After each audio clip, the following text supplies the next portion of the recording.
Ladies and gentlemen, what's good? We're back with another Call of Duty Mobile video, and today we have some very exciting news that I talked to you guys initially about earlier today on the Bobby Reacts channel. But today we're going to be breaking down what it means for Call of Duty Mobile specifically, and that's going to be Microsoft's acquisition of Activision and more specifically Call of Duty Mobile. Obviously, this is going to have more implications outside of just Call of Duty Mobile, but most of you guys are subscribed for that, so we're going to be going through 9 things that Call of Duty Mobile fans need to know about the purchase of Activision and what you can expect for the future of Call of Duty Mobile, as well as other games like Call of Duty Mobile 2 or Warzone Mobile. We don't quite yet know what it is. If this is helpful, please do me a huge favor, drop a like on the video and subscribe for more videos like this in the future. Definitely going to be doing my best to keep you guys updated, but without any more talking, we're going to go ahead and hop into the action. Before we hop into the implications for Call of Duty Mobile, just for those of you who somehow by now do not know, Microsoft purchased Activision Blizzard for around $70 billion. It was actually a little bit less than that, somewhere in the $68 to $69 million correction, but somewhere in the $68 to $69 billion range. But as of right now, the deal is in the pipeline for Xbox to now own Call of Duty, Overwatch, and more titles owned by Activision Blizzard. But until then, the two companies will still operate separately. Now, the first thing you need to know is this is not a transaction that's going to happen immediately. Obviously, something this big takes some time. What we do know is that, as you can see right here, we expect the acquisition to be finalized somewhere in Microsoft's 2023 year, which is going to be ending June 30th,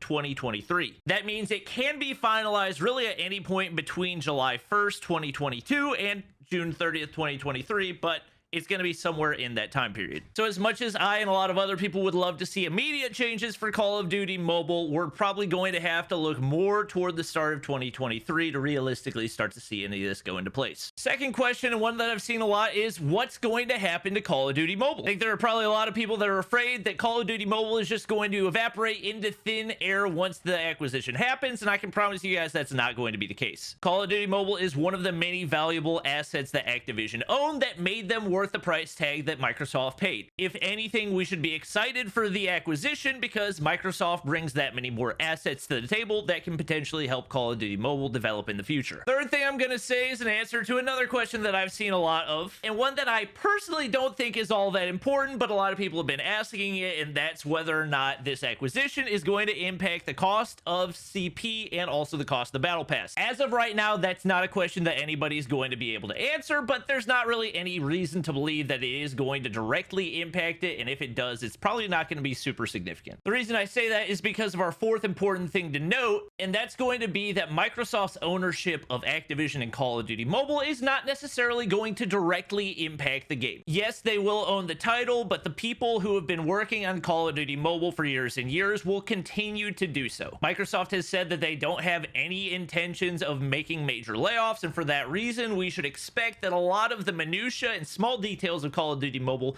will remain the same, but there are some big picture details that we can get really excited for. The fifth important thing to know for Call of Duty Mobile fans is that we can expect a major change as far as the staffing for Activision goes, and that is the expectation that the CEO of Activision, Bobby Kotick, is more than likely going to be released once the deal is finalized. This is a big deal because Kotick was a major source of a lot of the issues that Activision had faced over the past few months, including the lawsuit over the workplace environment issues that the company had been facing, and on top of that, had been giving himself huge bonuses. There were some people that are skeptical about whether or not he was going to be fired after the deal was finalized because it would require a $250 million payout, and that's not a small number. However, sources at the Wall Street Journal have said that Bobby Kotick will be leaving Activision Blizzard once the Microsoft deal closes, and that following that, executives at Activision and Blizzard will now be reporting to the CEO of Microsoft Gaming and Xbox. More than likely, this is where we're going to start to see more of those big picture changes being made.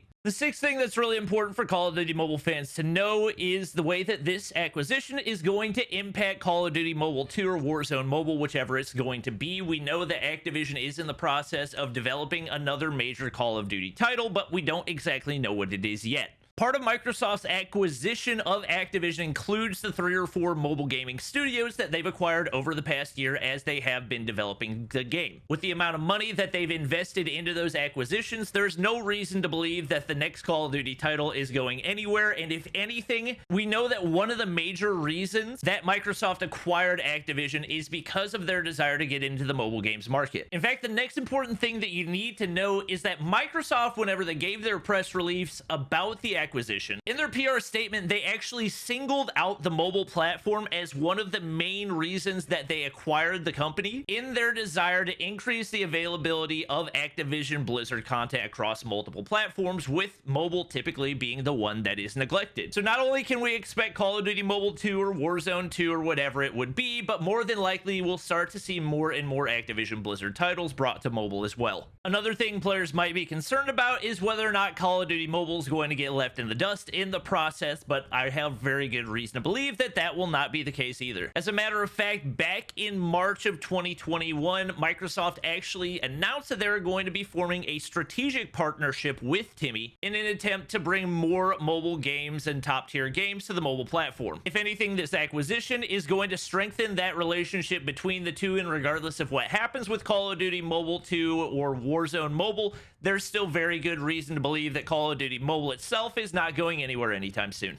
The last thing that's going to be important for COD Mobile fans to know is how this is going to impact COD Mobile esports, and more than likely this is going to be one of the bigger impacts that we see, especially with the main sponsor for COD Mobile esports being Sony, who is actually one of Microsoft's biggest competitors on multiple fronts. More than likely the impact won't be seen until the 2023 year, but at that point we can probably expect that there is going to be a new sponsor for COD Mobile Champs, and actually a potential where we see iPads or at least tablets in play, as obviously Microsoft does develop their own tablets. As of right now, Microsoft does not make any phones, and their phones in the past have actually been a little bit of a flop. So if there was going to be a phone sponsor for COD Mobile Champs, more than likely it would be something completely independent of Microsoft, or like I said, the possibility where we do see potentially a Microsoft Surface or something like that being used for CODM champs. The other important thing to note has been Microsoft's approach to the development of Halo esports, and especially the way that they've done it this year. Halo esports have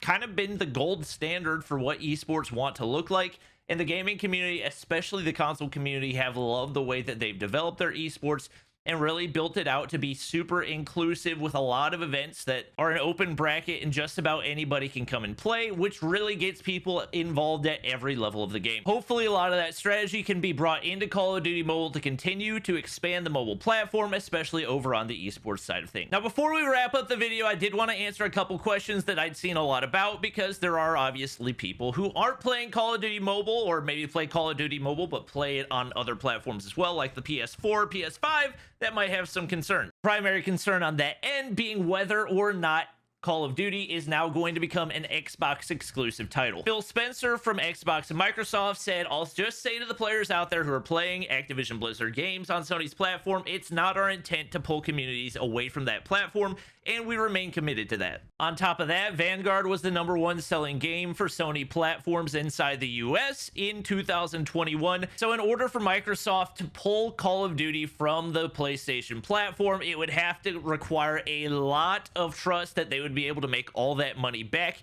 in the money that they can make either selling the Xbox or the Xbox Game Pass, and a little combination of the two. More than likely, we're going to see Call of Duty titles brought to the Xbox Game Pass, which is another reason that people should be excited about this acquisition. And just to address one other concern, there are some people that are worried that the acquisition won't go through because of concerns over monopoly issues in the United States. Charlie Intel says there are multiple lawyers and analysts that believe that the Microsoft Activision buyout could be heated and could potentially be struck down by the Department of Justice over those monopoly issues. But even post-acquisition, if you combine the gaming revenues of Microsoft and Activision, it would still only make them the 3rd largest games publisher, and I don't see any real way that would put them in a position to be a legitimate monopoly, as they still have contenders to deal with, such as Sony and Tencent, who would both still have higher total revenue numbers. But that is going to be it for the video. Hope this was helpful for you guys. If it was, please do me a huge favor. Make sure to drop a like down below. Make sure to subscribe to the squad if you haven't already, and we'll see you guys in the next one.